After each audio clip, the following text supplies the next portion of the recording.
na casa do meu pai, até os seus servos tinham comida na mesa, e eu aqui escravo. Mas não queria liberdade.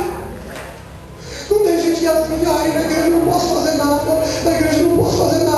Você pode fazer tudo, irmão. Escravo é quem está lá fora, preso pelas drogas, pelo vício, preso pela prostituição. Você é tão livre que você tem condições de olhar para a porta do fundo e falar: eu não fumo maconha, porque eu sou livre.